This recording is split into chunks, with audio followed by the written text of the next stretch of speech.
Bismillahirrahmanirrahim. Assalamualaikum warahmatullahi wabarakatuh. Salam sejahtera bagi kita semua. Terima kasih kepada rekan-rekan dan ibu dosen yang menyempatkan waktunya untuk menonton video presentasi dari saya. Kali ini saya akan melanjutkan materi dari mata kuliah teori kepribadian tentang teori behavioristik menurut Ivan Pavlov. Nah, mungkin teori behavioristik ini sebetulnya sudah pernah, khususnya bagi BKNR 3 ini, pernah membahasnya dalam mata kuliah teori kepribadian. Mohon maaf, teori belajar. Nah, secara garis besar, teori behavioristik ini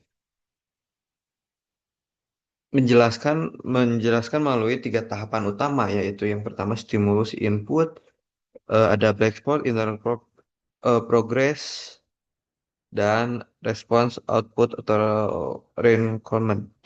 Namun di sini black box atau internal process itu disilang dalam gambar tersebut yang menandakan fase itu akan dilewat dalam teori belajar behavioristik. Nah, stimulus sendiri itu merupakan segala sesuatu dari lingkungan yang diberikan kepada pelajar dalam konteks belajar. Ini bisa berupa instruksi dari guru seperti dalam gambar ada kartu A. em, materi materi pembelajaran atau kondisi yang memicu respon. Seorang guru memberikan kartu bertulisan huruf A kepada siswa. Ini merupakan stimulus instruksional gitu. Simbol lenceng di bawah untuk mengingatkan bahwa eksperimen ini merupakan contohnya Pavlov gitu. Kemudian di sini ada black box. Di saya mencantumkan black box dalam gambar. Dengan gambar silang berarti diabaikan gitu. Karena dalam behaviorism berpendapat bahwa proses internal yang terjadi di dalam pikiran pelajar seperti berpikir memahami, memproses informasi, atau merasakan sesuatu tidak dapat diamati secara langsung dan karenanya diabaikan atau tidak dianggap penting dalam mempelajari perilaku dalam teori behavioristik. Nah, konsep kunci atau black box adalah metafora untuk menggambarkan bahwa bagi behavioris, kita hanya perlu fokus pada apa yang masuk, stimulus, dan apa yang keluar, respon. Nah, tanpa perlu mengetahui secara detail apa yang terjadi di dalam pelajar tersebut, gitu. Nah, makanya di gambar yang ketiga ada respon atau output dan penguatan atau reinforcement. Itu merupakan perilaku yang dapat diamati sebagai hasil langsung dari stimulus sebelumnya gitu. Contoh pada gambar. Di sini ada anak laki-laki dengan menuliskan huruf A dengan benar. Itu merupakan respon yang diinginkan gitu karena mengingat stimulus awalnya guru mengajarkan untuk menulis huruf A dan siswa akhirnya bisa menulis huruf H dengan respon bisa menulis huruf H. Berarti proses biaporistik dianggap berhasil gitu. Dengan penguatan di sini ada tanda jempol gitu. Secara garis besar seperti itu untuk teori biaporistik. Nah, berdasarkan sejarah sendiri di sini ada John B. Watson merupakan bapaknya teori bioporism. Karena menurut beliau belajar adalah perubahan tingkah laku sebagai akibat dari adanya interaksi antara stimulus dan respon. Dengan kata lain, belajar merupakan bentuk perubahan yang dialami siswa dalam hal kemampuannya untuk bertingkah laku dengan cara yang baru sebagai hasil interaksi antara stimulus dan respon. Jadi, pada dasarnya teori behavioristik ini yang dicetuskan awal oleh John B. Watson ini merupakan teori yang berlandaskan antara stimulus dan respon fokusnya gitu, tanpa mempedulikan apa yang menjadi proses di dalamnya. Itu mungkin sekilas tentang eh, pandangan garis besar tentang teori behavioristik. Nah, selanjutnya sesuai materi yang akan dibahas di sini ada tokoh Ivan Petrovich eh Pavlov gitu. Nah, beliau ini merupakan salah satu tokoh penting dalam perkembangan teori teori behavioris. Beliau lahir pada tanggal 14 September 1849. Lahir di sebuah desa kecil di Rusia dan meninggal 27 Februari 1936. Ia adalah seorang psikolog dan dokter dari Rusia. Karya yang memiliki reputasi tinggi bermula dari studi tentang pencernaan pada anjing gitu.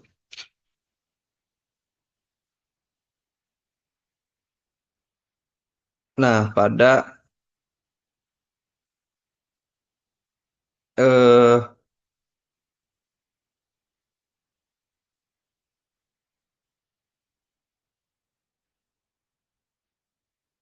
yang membuat Ivan Pavlov ini menjadi amat dihormati khususnya di negerinya sendiri, baik dari Kekaisaran Rusia maupun Uni Soviet, bahkan di seluruh dunia, karena pada tahun 1904 ia memenangkan penghargaan Nobel dalam psikologi atau kedokteran dalam penelitiannya tentang pencernaan. Ia adalah orang yang terang-terangan dan sering bersilang pendapat dengan pemerintah Soviet dalam hidupnya. Tetapi karena reputasinya dan juga karena bangganya penduduk negerinya kepada Ivan Pavlov ini membuat terjaga membuat dirinya menjadi cukup terkenal gitu.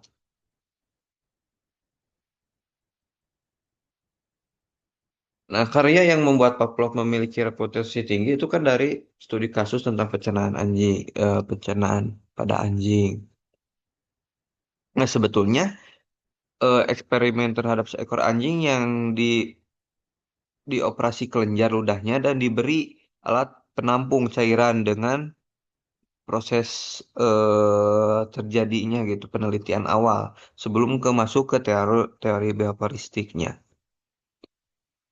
Operasi kelenjar ludah pada lidah anjing untuk menampung cairan dengan dihubungkan pipi kecil sehingga memungkinkan peneliti mengukur air liur yang keluar eh, dari respon gitu, dari respon dan reaksi apabila ada makanan yang disodorkan.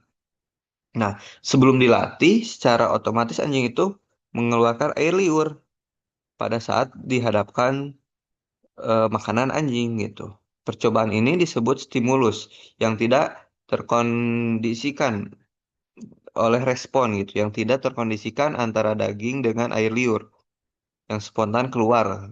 Setelah itu, Pavlov melakukan pelatihan pembiasaan kepada anjing tersebut dengan membunyikan bel. Nah, ini mungkin teori yang cukup terkenal gitu. Pada teori behavioristik, di mana tahapan-tahapan ini juga pernah kita pelajari pada materi teori-teori belajar. Di sini ada gambar pertama, di mana anjing dibiasakan dengan makanan, yang akhirnya air liurnya keluar. Kemudian percobaan kedua menggunakan bel. Anjing tidak ada respon apapun gitu. Di percobaan ketiga, sebelum memberikan makanan anjing, menyalakan dulu bel gitu. Yang akhirnya respon anjing bisa mengeluarkan air liur. Terus menerus, akhirnya pada percobaan selanjutnya yang keempat, karena seringnya gitu adanya respon ketika memberi makan dibarengi suara bel, yang akhirnya anjing tanpa disodorkan makanan pun ketika kita menyalakan bel, air liurnya bisa keluar gitu. Nah, itu disebut teori classical conditioning atau pengkondisian atau persyaratan klasikal gitu.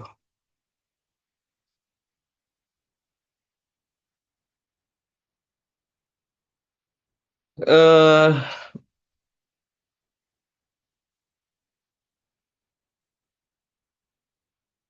dalam nah namun jika anjing tersebut secara terus-menerus diberikan stimulasi dengan membunyikan bel mengeluarkan air liur tanpa diberikan sebuah hadiah berupa makanan, maka kemampuan stimulus atau terkondisi tersebut dengan bunyi bel untuk menimbulkan respon, yaitu air liur, akan hilang.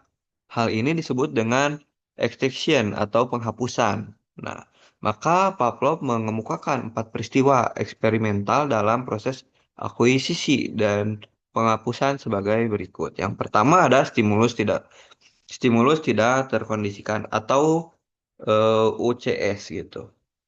Di mana suatu peristiwa eksternal yang melalui kemampuan bawaan dapat menimbulkan rileks organik gitu. Atau contohnya gitu, makanan. Yang kedua ada stimulus terkondisi atau CS, yaitu suatu peristiwa eksternal yang bersifat netral dipasangkan dengan stimulus tak terkondisi atau UCS.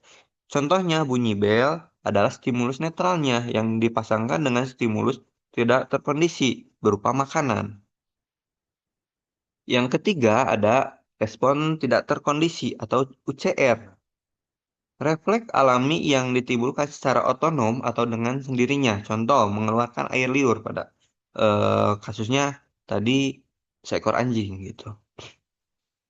Yang keempat, respon terkondisi atau CR, yaitu refleks yang dipelajari dan muncul akibat penggabungan CS dan US. Contoh, keluarnya air liur diakibatkan penggabungan bunyi bel dengan makanan. Nah, kesimpulan yang didapat dari percobaan tersebut adalah bahwa tingkah laku sebenarnya tidak lain daripada rangkaian refleks yang berkondisi, yaitu refleks refleks-refleks yang terjadi setelah adanya proses pengondisian atau teori yang disebutnya conditioning process, di mana refleks-refleks yang tadinya dihubungkan dengan rangsangan-rangsangan tak berkondisi, lama-kelamaan dihubungkan dengan rangsangan berkondisi.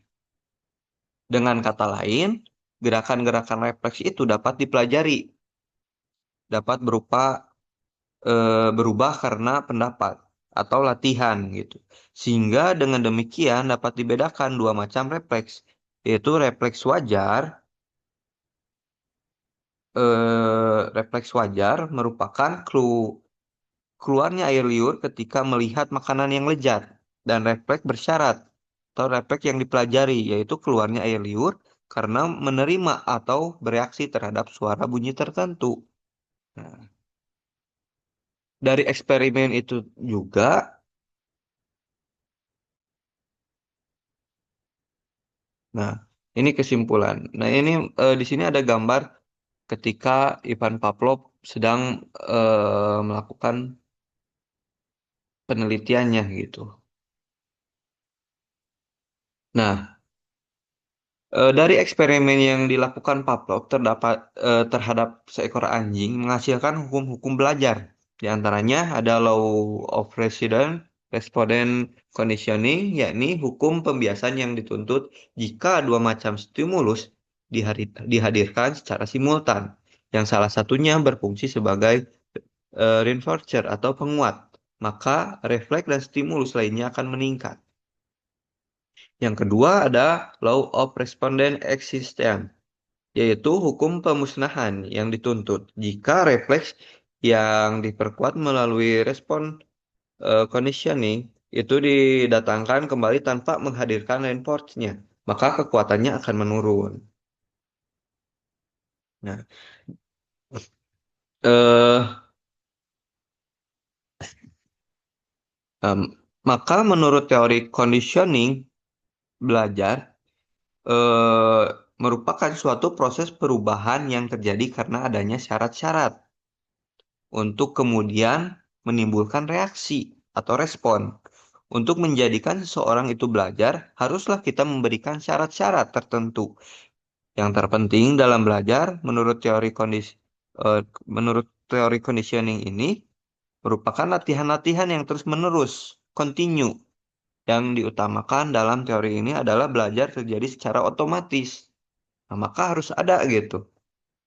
Kalau diterapkan kepada teori belajar behavioristik dari penelitian tersebut, ketika seorang mau mendapatkan hasil ya harus harus melalui rangsangan atau syarat-syarat terlebih dahulu gitu.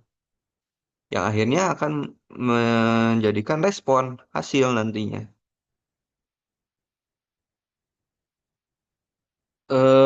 Berangkat dari eksperimen yang dilakukan oleh Pavlov menyampaikan sebuah teori behavioristik sebagai berikut. Yang pertama ada penguasaan atau acquisition.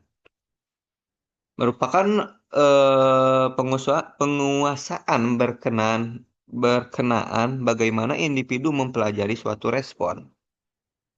Teori yang dapat diambil adalah semakin sering individu mencoba, maka penguasaannya berlaku lebih kuat gitu.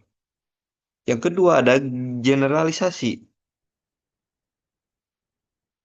Dalam eksperimennya, Pavlov menggunakan bel dengan bunyi yang berbeda-beda. Namun demikian, anjing itu masih mengeluarkan air liur.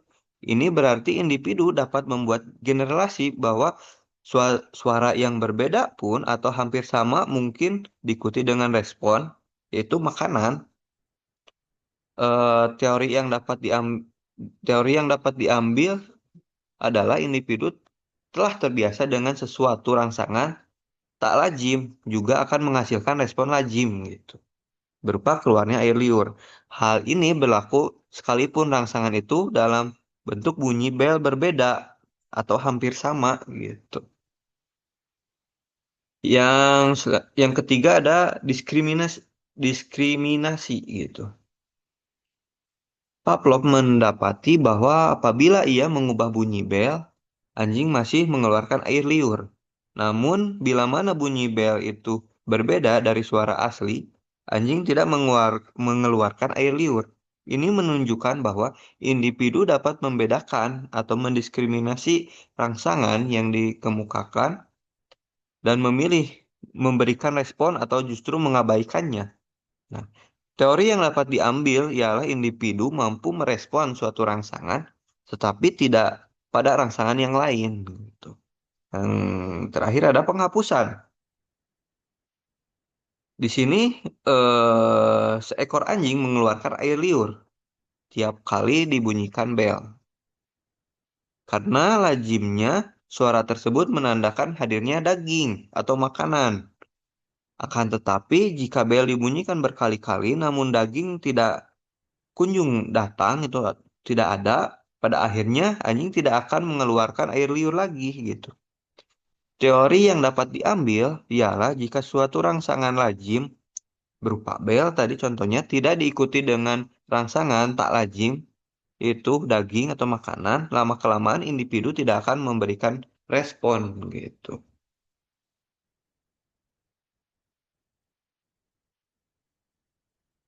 Eh Jadi Pavlov mengatakan bahwa belajar suatu proses perubahan karena adanya syarat-syarat atau condition yang kemudian menimbulkan reaksi atau respon.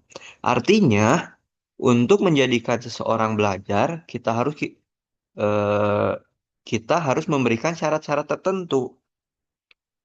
Menurut classical conditioning teori Pavlov, hal terpenting dalam pembelajaran adalah adanya latihan-latihan yang kontinu atau terus-menerus. Ia meyakini tidak adanya kejadian yang otomatis dalam belajar.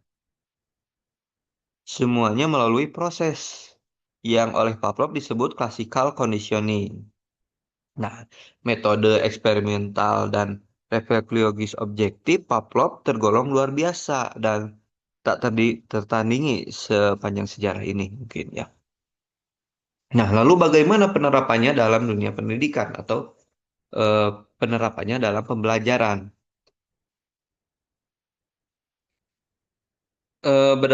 Berdasarkan hasil eksperimennya Pavlov menyimpulkan bahwa hasil eksperimen itu juga dapat diterapkan kepada manusia untuk belajar. Implikasi hasil eksperimen tersebut pada kegiatan belajar pada manusia adalah bahwa belajar pada dasarnya membentuk asosiasi antara stimulus dan respon secara reflektif. Proses belajar akan berlangsung apabila diberi stimulus atau syarat yang bersyarat gitu.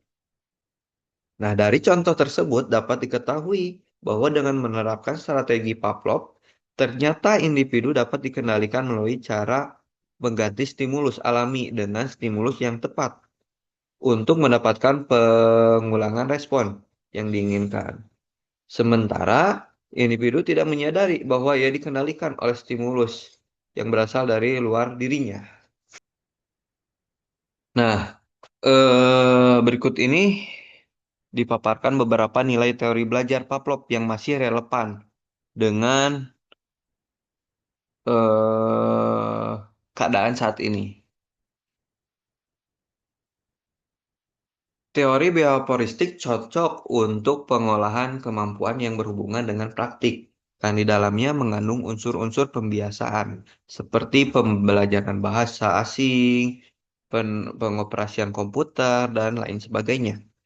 Kemudian teori behavioristik juga cocok untuk anak-anak yang masih membutuhkan pendampingan orang dewasa. Anak-anak yang masih suka menurut dan senang mendapatkan penghargaan langsung seperti pujian atau hadiah.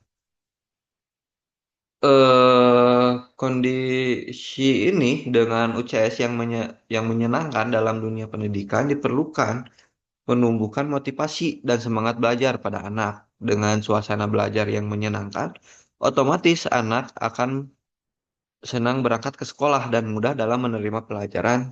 Suasana belajar sebagai UCS yang memancing motivasi anak atau syarat-syarat ya. Nah, namun kelemahan teori behavioristik ini juga teori ini yang terlalu mengarahkan berpikir linier, konvergen dan kurang kreatif gitu, termasuk masalah shaping, pembentukan yang cenderung membatasi keleluasaan untuk berpikir dan berimajinasi pada anak gitu. Itu mungkin untuk pembahasan. Untuk kesimpulannya, teori behavioristik Ivan Pavlov dengan konsep pengkondisian klasik atau classical conditioning merupakan landasan penting dalam behaviorisme. Melalui eksperimennya yang terkenal yaitu anjing, bel, dan air liur, Pavlov menunjukkan bahwa pembelajaran adalah proses asosiatif, di mana suatu organisme belajar mengaitkan stimulus netral dengan stimulus tak terkondisi atau alami, sehingga stimulus netral tersebut dapat memunculkan respon terkondisi yang sebelumnya hanya muncul secara alami. Mekanisme utama teori ini berpusat pada hubungan eh, menekankan bahwa perilaku dipelajari sepenuhnya dari lingkungan dan dapat diukur serta diamati secara objektif. Meskipun teori ini sangat kuat dalam menjelaskan pembentukannya, refleks dan respon emosional seperti fobia setelah menjadi dasar bagi banyak terapi perilaku. Kelemahannya terletak pada pengabaian terhadap peran proses kognitif, pikiran, dan kesadaran gitu. Dalam pembelajaran manusia yang kompleks, tentunya akan menghambat gitu secara ringkas. Secara ringkas, Pavlov memberikan kerangka ilmiah tentang bagaimana lingkungan membentuk respon otomatis kita. Nah, mungkin itu yang bisa saya sampaikan mengenai teori behavioristik oleh Ivan Pavlov. Eh, Cukup untuk materi yang bisa saya sampaikan. Mungkin kalau ada yang ingin didiskusikan bisa nanti di grup WhatsApp gitu. Bisa langsung ditanyakan. Terima kasih untuk yang menonton sampai akhir. Saya akhiri. Assalamualaikum warahmatullahi wabarakatuh.